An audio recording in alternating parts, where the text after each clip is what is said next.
revê-los, muito bom estar de volta aqui. Estivemos em vários lugares esse mês, né? Começamos o mês bem agitados, lá no Ministério do Palavra da Vida. No começo do mês, dia 3, 4 e 5, nós tivemos lá 108 pessoas, 108 jovens visitando para conhecer dentro de uma programação que nós fizemos com eles, para que eles pudessem conhecer um pouquinho mais o que é o CLD, o que é estar dentro de um programa de internato, estar dentro de uma programação onde um ano vai fazer diferença na vida deles. E ali foi uma programação intensa para nós, depois de quase 2 meses de programação, fazer rolar durante 3 dias essa programação. Na sequência, viagens, né? São Paulo, semana passada estive no Rio de Janeiro com um grupo, lidando com todos os grupos ali. No final de semana passado, tivemos com um grupo no Rio de Janeiro e outros 5 grupos em outras 5 igrejas diferentes aqui em São Paulo, dentro do estado, né? Então, vários locais diferentes, mas dentro de uma única responsabilidade que é a minha de direcionar, organizar, montar toda a programação em todas as igrejas de forma diferente, cada igreja uma particularidade, acampar dentro, evangelismo em bairros, evangelismo em regiões difíceis, né? A programação ali no Rio de Janeiro com a juventude. Então, lidar com todas as tensões ali de desejos, né? Galera, vamos para o Rio e tal, vamos para Copacabana. Não, nós não vamos para Copacabana, nós vamos para uma programação da igreja, vamos ministrar para os jovens, vamos falar com a igreja, dar aula de EBD, pregar no culto e depois a gente retorna embora. E aí não fomos em Copacabana, ficamos na igreja. Então, assim, tudo isso a gente vai lidando, né? Mas, irmãos, tem sido uma bênção poder estar ali no Palavra da Vida, andando com os adolescentes, com os jovens, né? A Paula está andando com 6 meninas esse ano, eu estou andando com 6 rapazes. Isso são aqueles que estão dentro do programa, né? Fora tem aqueles que Deus envia e a gente vai investindo, seja por telefone, seja eles indo para lá e a gente acompanhando. Então, se a gente for somar tudo, não são apenas aqueles alunos que já estão ali com a gente, né, conosco ali no Palavra da Vida. Nós temos muito mais pessoas que nós temos investido na vida deles, temos investido pessoalmente, e Deus tem nos dado graça quanto a isso. E pensando em graça, né, acho que toda vez que eu penso na igreja, eu preciso olhar para tudo que Deus já fez no passado e preciso olhar para o que Ele vai fazer lá na frente e olhar para a graça dele, olhar para tudo que Ele faz, para tudo que Ele estrutura na nossa vida, mesmo que não seja planos nossos, mesmo que seja algo diferente do que tínhamos pensado, tínhamos ali sonhado, direcionado, mas Deus, Ele vai ajustando, Ele vai trabalhando os detalhes para que nós possamos glorificar. Mesmo quando nós estamos em uma situação onde olhamos para a juventude e fazemos a seguinte pergunta: há esperança para a nova geração viver em santidade? Acho que a pergunta é: eu tenho esperança da nossa geração, da geração mais antiga, viver em santidade? Será que há esperança? Será que nós temos esperança nesse mundo? Será que tudo que nós estamos vivendo, será que há esperança para viver uma vida diferente? Será que há esperança para nós realizarmos sonhos, desejos? Mas eu quero mudar um pouquinho, né, a fala. Eu quero olhar para o tema. O tema não é uma pergunta, o tema é uma afirmação. O tema que o pastor Léas me passou, ele é uma afirmação, ele não é uma pergunta. Eu coloquei uma pergunta para que você possa pensar, e se nós olharmos gerações aqui hoje, nós vamos perceber que tem várias gerações diferentes. E se nós tentarmos igualar as gerações com as atitudes, não vai ser possível. Então, quando nós olhamos para uma geração Para a minha geração, ela é diferente da geração de pessoas que estão aqui na igreja, que já tem mais idade, que poderia ser meu pai. Tem pessoas que poderiam ser meu filho, aqui pensando em idades, tem crianças. Então, se nós olharmos para essas gerações, nós vamos ver uma diferença muito grande nas atitudes de cada um, nos pensamentos, nas reações, como cada um age. Mas o nosso tema hoje é: há esperança para a nova geração viver em santidade. Então não é uma pergunta, é uma afirmação, porque há esperança. Se nós não acreditarmos que há esperança, nós vamos sofrer mais ainda.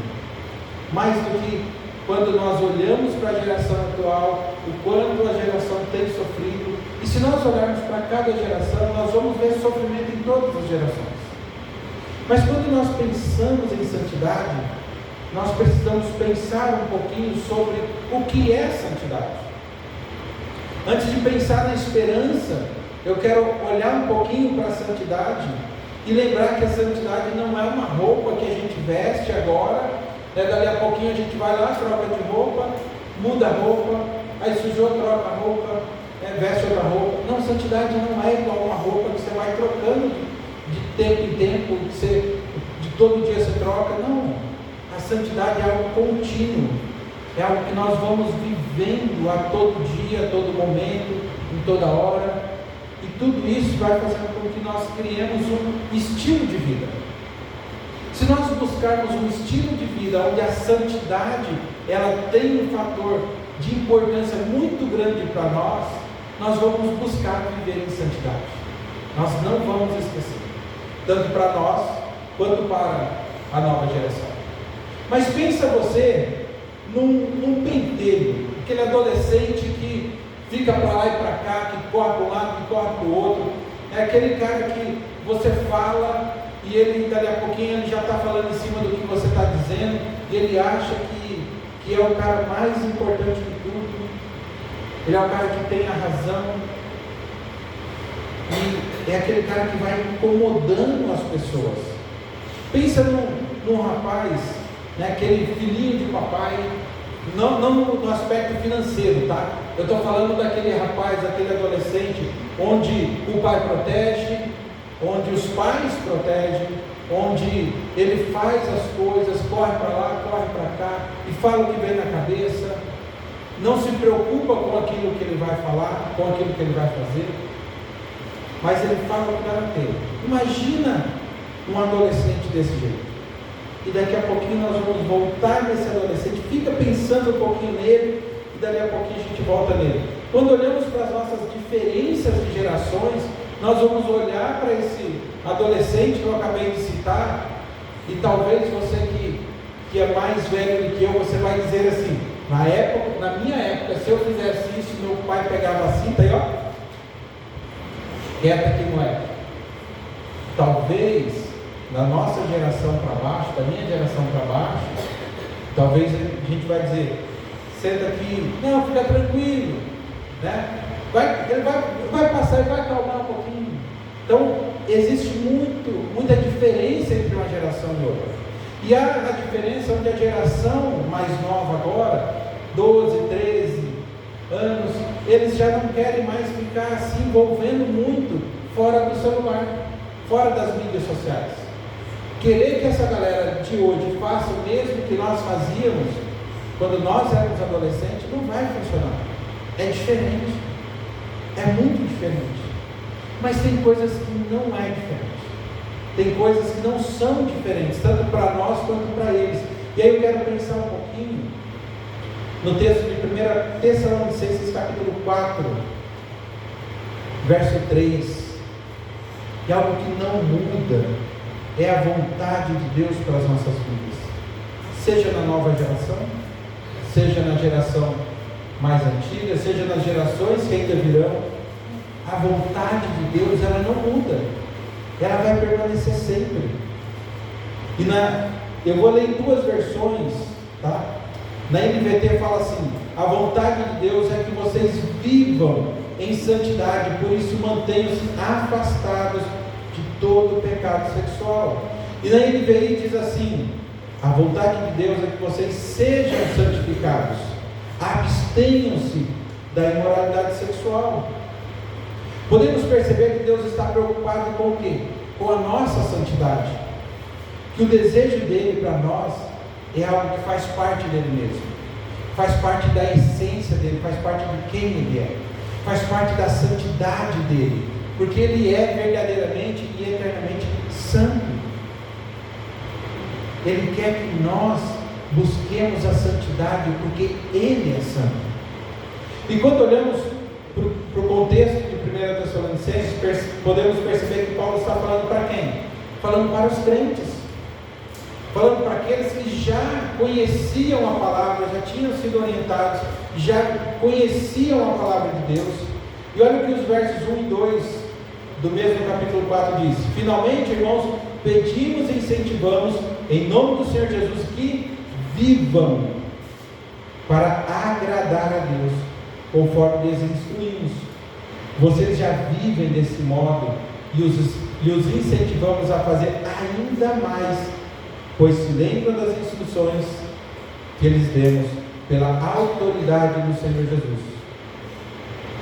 Por que é que somos incentivados a viver uma vida que agrada a Deus? Por quê? Porque primeiramente, porque Ele nos ama e através de Cristo Jesus Ele nos fez um novo homem. Nós agora já não somos mais, já não vivemos mais o velho homem do passado. Em Cristo, cada um aqui que já aceitou a Cristo como seu Senhor e Salvador, agora é novo homem, é nova criatura, já não é mais dominado pelo pecado, já não vive mais pelo pecado. Agora temos Cristo, temos o Espírito Santo habitando em nós, por causa da obra de Cristo na cruz. E em Cristo, por causa da obra dele, pagando por todos os nossos pecados, ressuscitando ao terceiro dia, é que nós temos o quê? A esperança de uma vida totalmente diferente. E aquele que reconhece Cristo como seu Senhor e Salvador, agora ele tem o quê? Uma nova vida. Agora sim ele tem vida. Porque sem Cristo estamos condenados ao inferno. Sem Cristo não há esperança. Sem Cristo não há esperança de santidade. Não há esperança de vida. Sem Cristo não há esperança. Mas quando nós olhamos para Cristo, enxergamos tudo o que Ele fez e o que Ele representa e quem Ele realmente é em santidade, aí sim nós temos esperança. Quando nós reconhecemos Cristo como nosso Senhor e Salvador e temos essa convicção de que nós somos capacitados a viver uma vida que glorifica a Deus. Quando nós temos essa convicção e temos essa certeza, sabe o que acontece? Nós começamos a dar passos olhando para a santidade de Deus e não para as nossas dificuldades. Olhamos para Deus no aspecto de Ele é santo, e assim como Ele fala que nós devemos ser santos como Ele é santo, nós devemos ser parecidos com Ele, devemos buscar imitar a Ele. Então o que é que nós fazemos? Nós devemos buscar a santidade todos os dias, viver uma vida de santidade. E o texto fala, para que vivam, e vivam para agradar a Deus. Não é algo pontual. E o texto de Tessalonicenses 4:3 diz assim: a vontade de Deus é que vocês vivam em santidade. Não é algo pontual, não é algo assim, olha, faz isso e pronto. Não, é contínuo. É que sejam santificados, é que permaneçam, perseverem, é para que vivamos de forma onde Ele mesmo seja glorificado. Viver uma vida de santidade, porque o próprio Deus já pagou o preço por nós. O Espírito Santo habita em nós. Agora deixa eu falar uma coisa: se você tem dúvidas, se você já reconheceu Cristo como seu Senhor e Salvador, se você tem alguma dúvida sobre isso, procure a liderança dessa igreja. Pode me procurar depois, pode procurar o Luciano, procura outros irmãos e tira essa dúvida. Não fica com ela. E de repente você vai falar assim: poxa, eu já me fiz essa pergunta umas 500 vezes, e as 500 vezes eu tive a resposta de que sim, eu já aceitei Cristo como meu Senhor e Salvador. Amém. Eu não quero pôr dúvidas na sua cabeça, eu não quero pôr dúvidas no seu coração de forma nenhuma. Eu quero que você olhe para trás e fale assim: olha, naquele momento, tal dia, em tal situação, eu reconheci Cristo como meu Senhor e Salvador. Pronto, acabou. A partir dali, você tenha certeza de que o Espírito Santo habita em você. E porque Ele habita em você, Ele capacita você a viver diferente desse mundo. Colossenses capítulo 3, 5 a 10 diz assim: portanto, façam morrer as coisas pecaminosas e terrenas que estão dentro de vocês. Fiquem longe da imoralidade sexual, da impureza, da paixão sexual, dos desejos maus e da ganância, que é a idolatria. É por causa desses pecados que vem a ira de Deus. Vocês costumavam praticá-los quando sua vida ainda fazia parte deste mundo, mas agora é o momento de se livrarem da ira, da raiva, da maldade, da maledicência e da linguagem obscena. Não mintam uns para os outros, pois vocês se despiram da sua antiga natureza e de todas as suas práticas perversas. Revistam-se da nova natureza e sejam renovados à medida que aprendem a conhecer mais, que aprendem a conhecer seu Criador e se tornam semelhantes a Ele. Amém? Dispam, ou seja, abandone, jogue fora, despreza o velho homem, abandona de uma vez por toda. É como aquela roupa rasgada, imunda, sabe aquele trapo velho que você olha e fala assim: olha, esse não presta para mais nada. É assim o velho homem, joga no lixo, joga fora, não queira buscar ele lá para viver de novo o velho homem, não. Revistam da nova natureza. O que é revestir da nova natureza, irmãos? Revestir da nova natureza é viver em Cristo Jesus continuamente, é deixar o Espírito Santo te guiar e você fazer as escolhas e tomar as suas decisões com base na palavra de Deus, não naquilo que o mundo fala. Como novo homem em Cristo, agora temos uma nova identidade. Agora somos filhos de Deus, revestidos do caráter de Cristo, para viver o quê? Uma vida de santidade, que nos leva a ser mais parecidos com Cristo Jesus. Por causa disso, nós temos o quê? A certeza de que Ele nos capacita para sermos mais parecidos com Ele. Somos chamados a viver em santidade, e só temos essa esperança por causa daquele que nos resgatou, nos dando a verdadeira vida, Cristo Jesus. Queridos, isso é olhar para uma vida de santidade, olhar para a palavra de Deus e ver o que a palavra de Deus nos fala sobre viver em santidade. E talvez você vai me perguntar: olha, se eu fizer isso, é viver uma vida em santidade? Põe no livro da palavra. Se aquilo glorifica a Deus, você está vivendo um estilo de vida em santidade. Se aquilo é algo pecaminoso, ou é algo que te leva para longe de Deus, você está andando na contramão da santidade. Você está vivendo longe da santidade. Mas olha, como que eu olho para o meu dia a dia e falo: cara, é difícil, eu peco, eu erro, eu dou um passo aqui e outro ali, e aí quando eu vejo, eu já pequei. Como é que eu faço? Será que realmente há esperança para viver uma vida em santidade? E aí que eu quero pedir para você abrir a sua Bíblia em Tito capítulo 2, e aí eu quero que você leia junto comigo, e se possível grave, risque a sua Bíblia aí, tá? Faz uma anotação nesse texto e tenha para você esse texto como algo que dia após dia você vai voltar nele.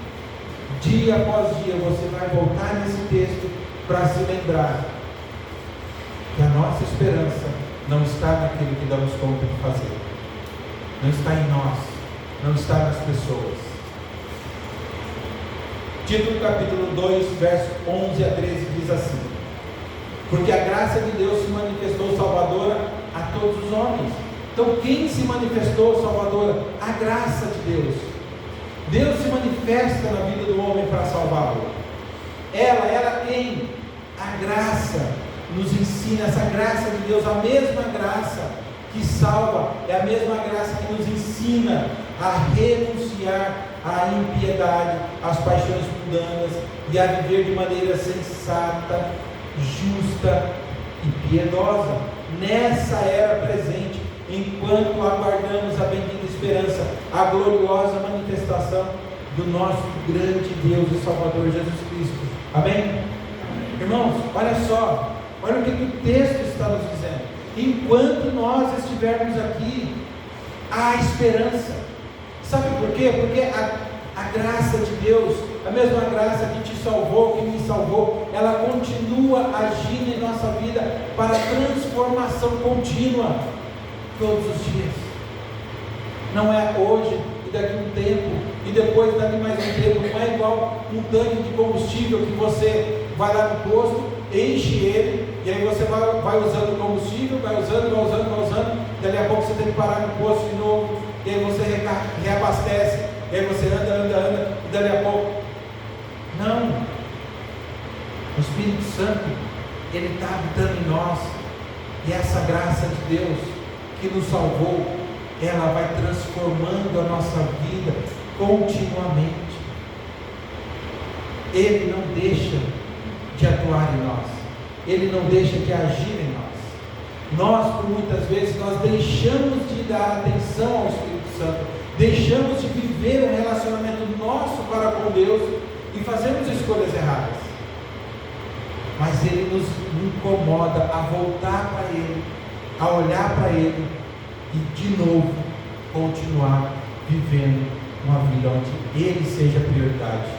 E quando nós olhamos para Deus e Ele é a nossa prioridade, nós passamos a olhar para a santidade dEle. E aí nós começamos a olhar para a nossa vida e falamos: poxa vida, eu preciso mudar aqui, eu preciso mudar ali, eu preciso melhorar ali. E o Espírito Santo vai nos capacitando, vai nos ajudando, vai nos fortalecendo.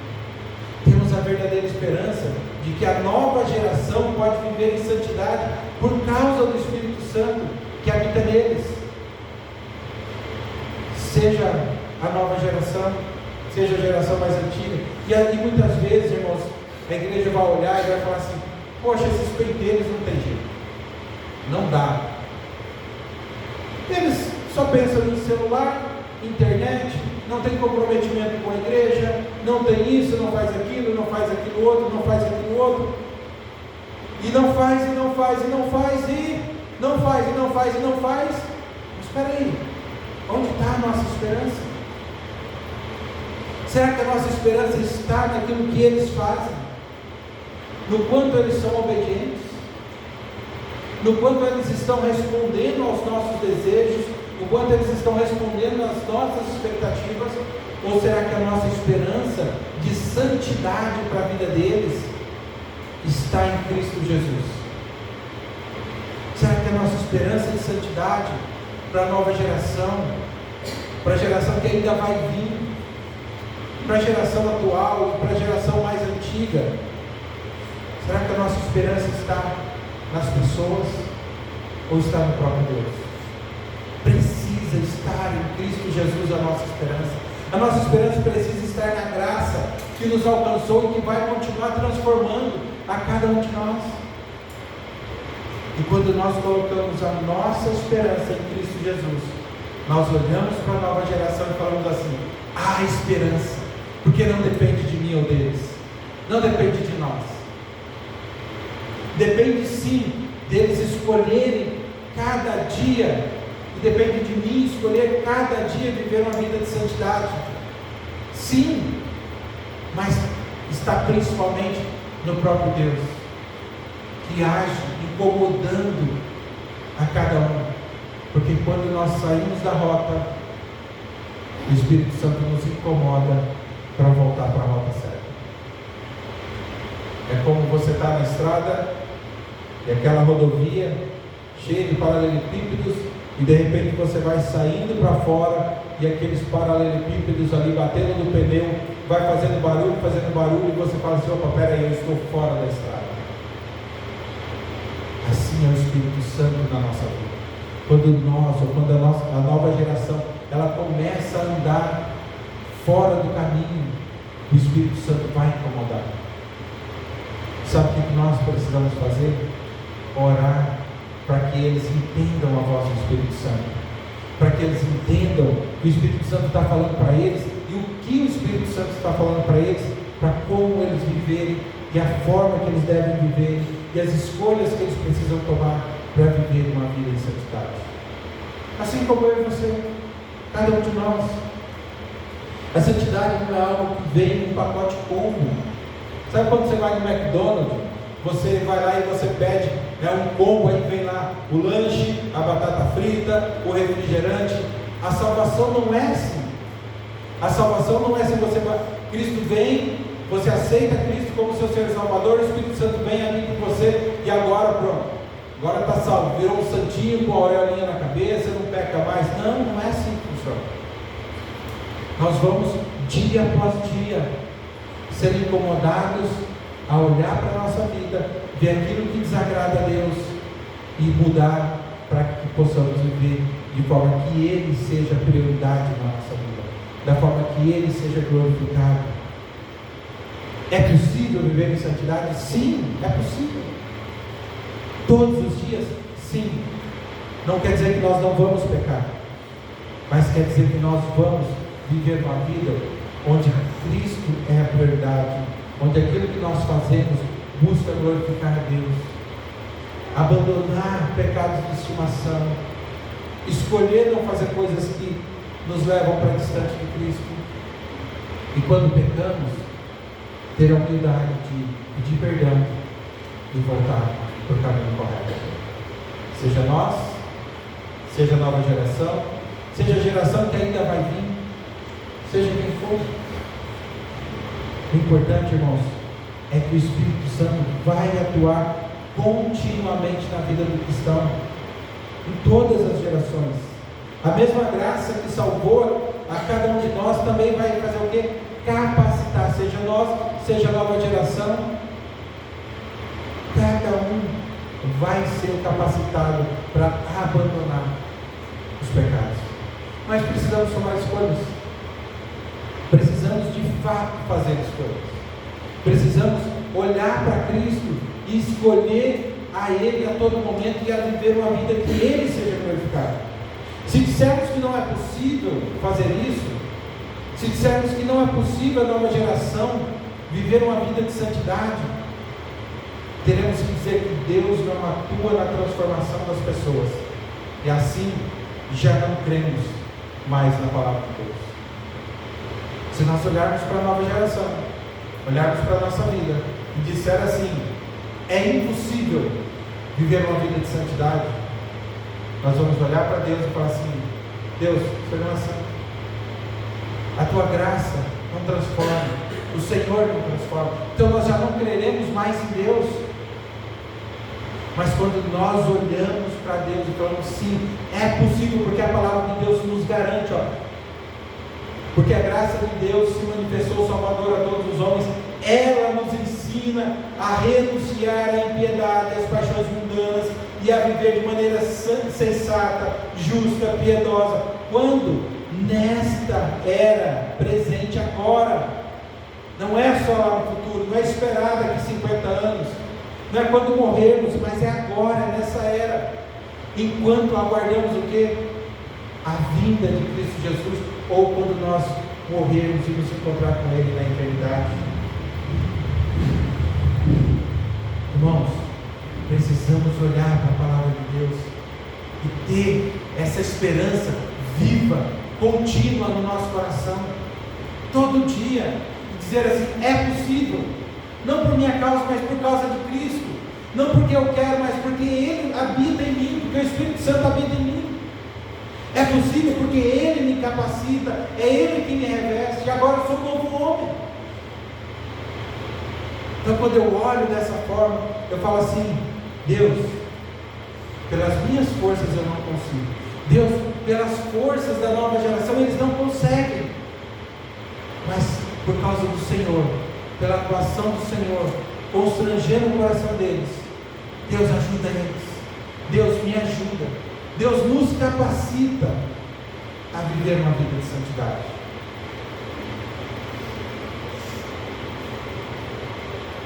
O que a juventude precisa é se manter firme e escolher dar ouvidos ao Espírito Santo. E aí eu quero voltar naquele adolescente. Lembra daquele adolescente que eu falei no começo? Esse adolescente que me veio na mente é José. Quando nós olhamos para o texto de Gênesis, a partir do capítulo 37, aquele pentelho, né, que chega para o pai, chega para os irmãos, e fala do sonho, e fala o que aconteceu, e aí o pai chama a atenção do filho, né, mas ao mesmo tempo é o filho predileto do pai, os irmãos têm bronca do filho, do irmão mais novo, e as pessoas ao redor ali faz o quê? Fica com raiva dele, a ponto de José ser vendido como escravo para os egípcios. Mas tem um detalhe, quantos anos José tinha? 17 anos quando José foi vendido como escravo. E ali, como prisioneiro, sem ninguém para discipular ele, sem ninguém para investir na vida dele, sem ninguém com a mesma fé que ele decide olhar para Deus e tomar as atitudes dele, tomar as decisões dele com temor a Deus. E as escolhas dele passam a ser quais? Aquelas que o mantêm centrado no próprio Deus. Por causa do temor em Deus, ele escolhe não deitar com a esposa de Potifar. Ele escolhe fazer aquilo que era correto diante de todas as pessoas. E ele tinha toda a liberdade de fazer o que ele quisesse ali na casa de Potifar, porque ele ganhou a confiança daquele senhor. Ele ganhou a confiança do seu senhor. Ele era um escravo, mas ele escolhe honrar a Deus em primeiro lugar. José chega aonde? José agora passa a ser instrumento de Deus para salvar a sua família e, dentro dos planos de Deus, levar o povo de Deus a se manter ali naquele local. Como instrumento de Deus, um rapazinho, aquele adolescente, que as pessoas ao redor olhavam e falavam assim: esse é um penteiro que não para de ficar perturbando, mas que decide, olhando para todo o contexto. Ele tinha tudo para dizer assim: não, vou chutar o balde e viver do jeito que eu quiser. Ele decide, por temor a Deus, viver da forma que Deus fosse glorificado. Essa precisa ser a minha e a sua atitude. Essa precisa ser a atitude dos adolescentes, dos jovens, da nova geração. A nossa esperança precisa estar em Cristo Jesus. O nosso olhar precisa estar em Cristo Jesus. Por causa do nosso temor, precisamos ter o coração voltado para Deus. O que nós precisamos fazer, e eles também, toda a nossa geração, a nova geração, a nossa e todas as gerações precisam fazer o quê? Fazer o que é correto perante Deus, por temor a Deus, por honra a Deus. Mesmo quando você estiver honrando a Deus e as pessoas olharem para você e te julgar, continue honrando a Deus. Talvez a sua forma de agir ela mude um pouco, mas a sua honra a Deus ela não muda. Talvez as suas atitudes, formato, resposta, fala, alguma coisa mude, talvez sim, mas a sua honra a Deus nunca pode mudar. O nosso temor a Deus não pode mudar. E agora que nós sabemos que temos esperança, que a palavra de Deus nos traz essa confirmação de que nós podemos ter esperança de que a nova geração pode viver em santidade, nós precisamos continuar investindo na nova geração. Irmãos, José ele não tinha alguém para investir na vida dele. Deus cuidou dele. E com certeza Deus está cuidando de você, para você investir na nova geração. E se você está aqui nessa igreja hoje, é porque Deus quer usar você aqui nessa igreja hoje, com a geração daqui que está aqui, com a nova geração, com cada um que está aqui. Se Deus permitir que você esteja aqui, é porque Ele quer agir na sua vida e através da sua vida. Você não está aqui por acaso. Nós não estamos aqui por acaso. Nós não chegamos aqui porque nós acordamos hoje e falamos assim: o que eu vou fazer hoje? Deixa eu pensar. Não tem nada para fazer, vou lá na igreja. Não é assim que funciona.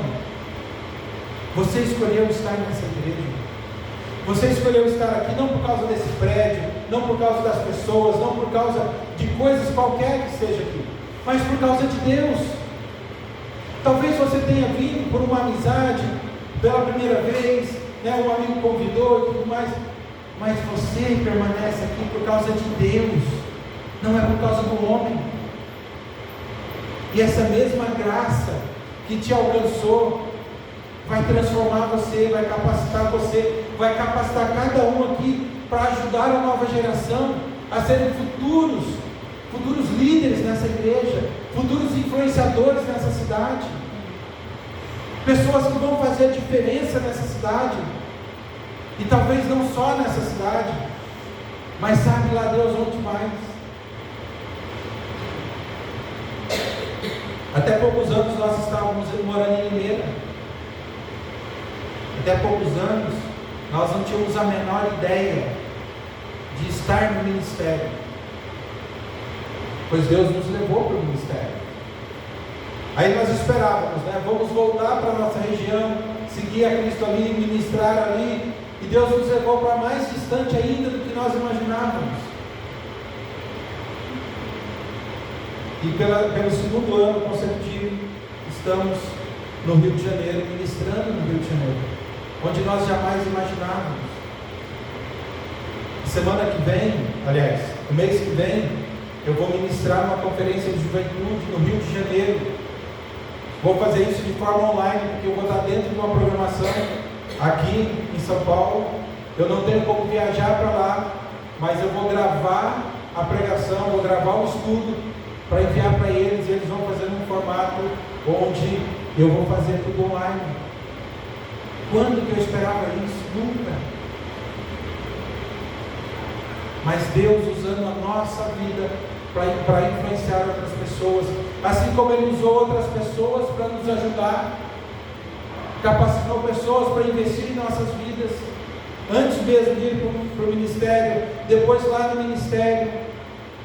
Assim Deus está fazendo na sua vida hoje, capacitando você para ser um influenciador na vida de outras pessoas, capacitando você para investir em outra vida, para investir nessa igreja, para ajudar pessoas, para ajudar a nova geração.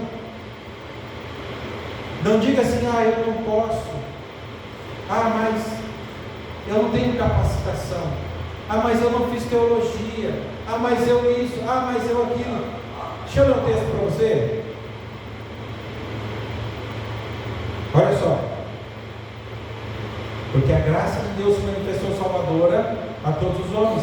Ela nos ensina a renunciar às impiedades, às paixões mundanas, e a viver de maneira sensata, justa e piedosa nessa era presente. Se você já aceitou Cristo como seu Salvador, o Espírito Santo habita em você. Ele vai usar pessoas para te ajudar na capacitação. Tem muitas formas de capacitação. E eu tenho acompanhado pelas mídias sociais, os comentários aqui da igreja, tudo aquilo que vem sendo estudado na IBD, que tem sido pregado nos cultos. Essa igreja está sendo capacitada, fortalecida, direcionada. Tem pessoas aqui que podem ajudar outras pessoas. E de repente você fala assim: mas poxa, Orley, como é que eu vou ajudar a nova geração? Primeira coisa, se disponha a ser instrumento de Deus nessa igreja. Fala para Deus: Deus, eu quero, eis-me aqui. Deus, eu estou aqui à sua disposição.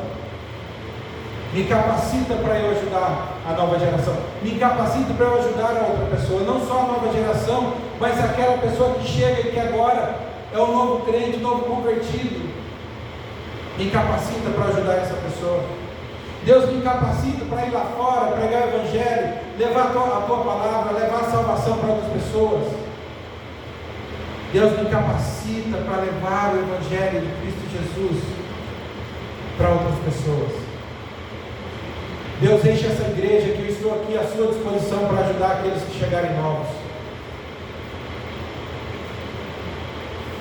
Deus, eis-me aqui para ser instrumento do Senhor, porque quando cada cadeira dessa aqui estiver cheia, eu quero ser instrumento do Senhor nessa igreja. Fala para Deus isso. Esse é o seu papel. É o papel de cada um que está nessa igreja. Você não está aqui à toa, nem por acaso, irmãos. Esse é o nosso papel. E eu posso te dizer uma coisa: não é peso, é privilégio. O dia que você olhar para isso e falar assim: cara, que privilégio que eu tenho de investir na nova geração. Vamos ampliar uma nova geração de crentes, 30, 40 anos de idade, 50 anos de idade, não importa, 10 anos de idade, 12, uma nova geração de crentes, porque aceitou a Cristo agora e precisa ser acompanhado, investido. E você já não é mais uma geração de adolescentes na fé, já é maduro na fé, sendo capacitado por Cristo Jesus. E agora você pode ser instrumento de Deus para atuar na nova geração de crentes que Deus pode colocar dentro dessa igreja. Se disponha. Olha para Cristo e fala assim: Senhor, eis-me aqui. Não importa a minha idade, não importa o meu status, não importa nada. Deus, eis-me aqui. Faz de mim aquilo que o Senhor quiser.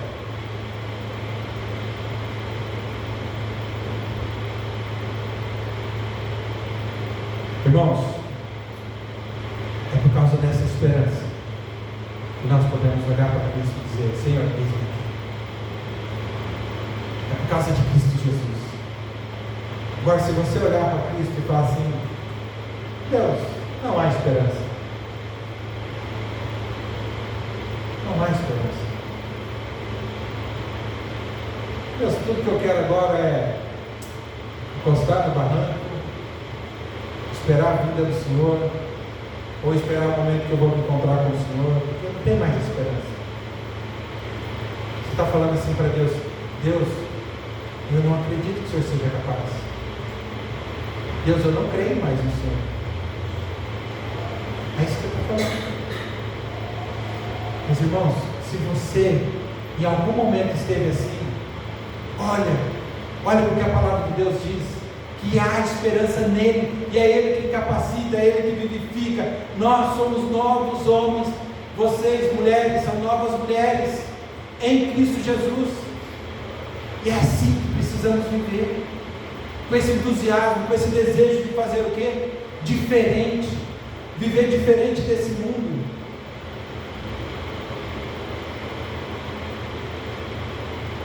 E agora que você sabe sobre a santificação, tem certeza de que há esperança. E há esperança. Isso precisa estar no seu coração. Precisa estar no nosso coração de que há esperança.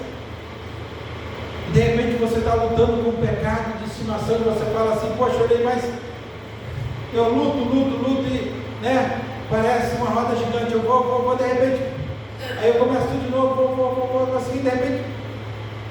Queridos, há esperança, porque o Espírito Santo nos capacita para sairmos dessa roda gigante e viver uma vida contínua, longe desses pecados de estimação.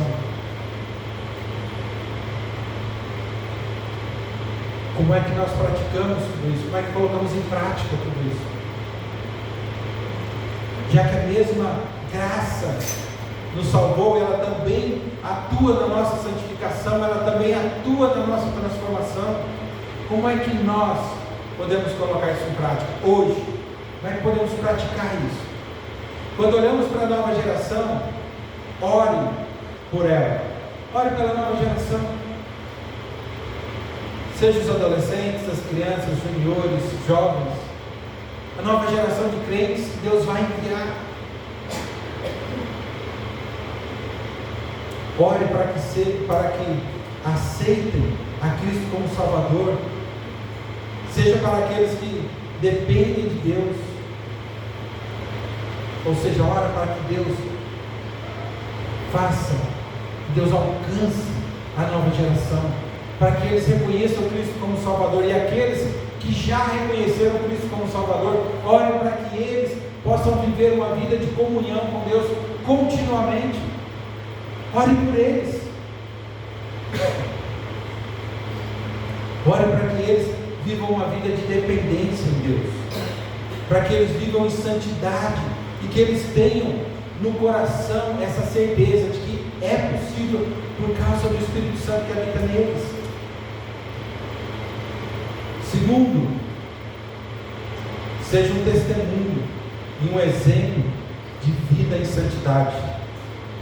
Caso tenha dificuldades, lembre-se, a mesma graça que te salvou é a que te transforma. E se você precisa de ajuda, busque ajuda de um irmão, de uma irmã.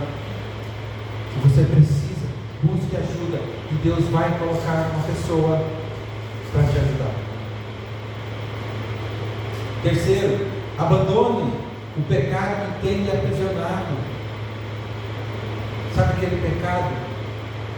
Seja o pecado da preguiça, seja o pecado da procrastinação, seja qual pecado que for, abandone ele, jogue ele fora.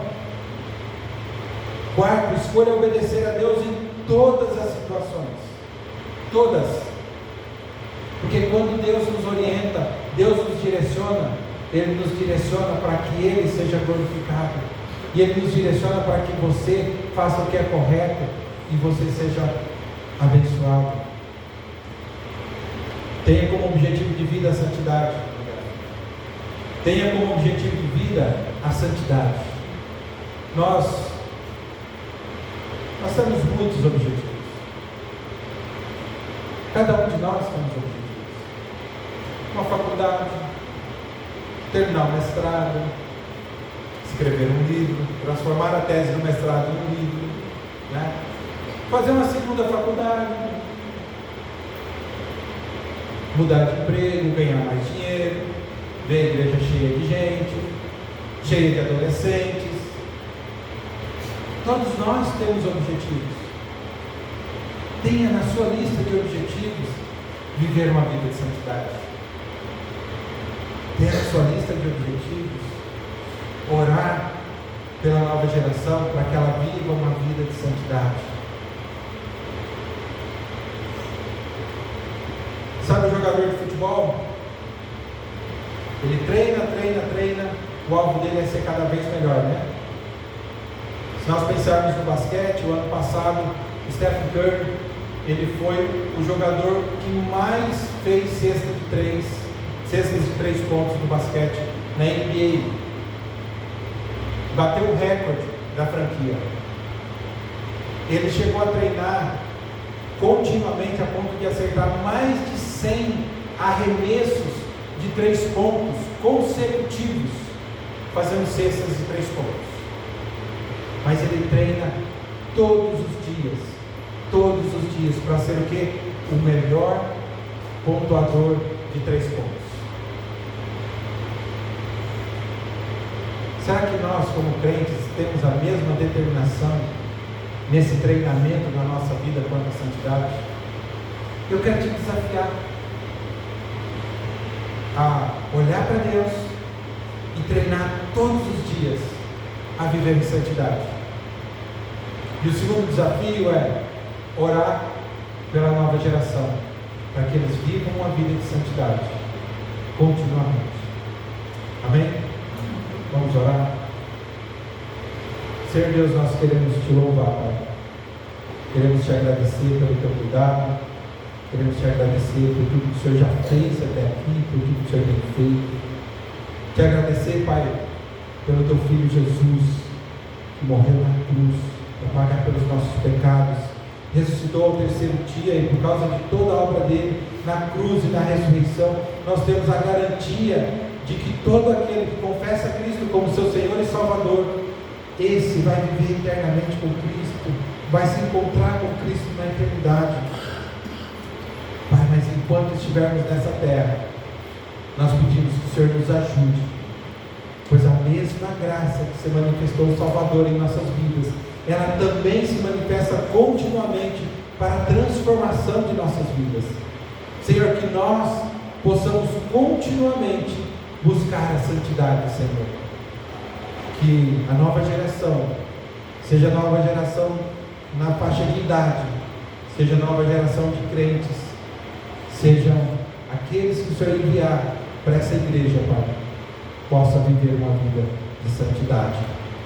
Não porque nós somos fortes ou porque somos capazes, mas por causa da Tua graça que nos capacita, por causa do Teu Santo Espírito, Senhor, que habita em nós e faz toda a diferença.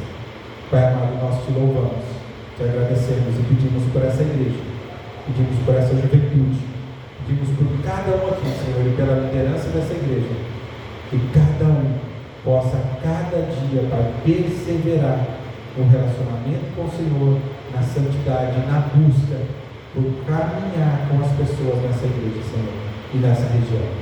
Te louvamos e agradecemos, Pai, em nome de Jesus. Amém.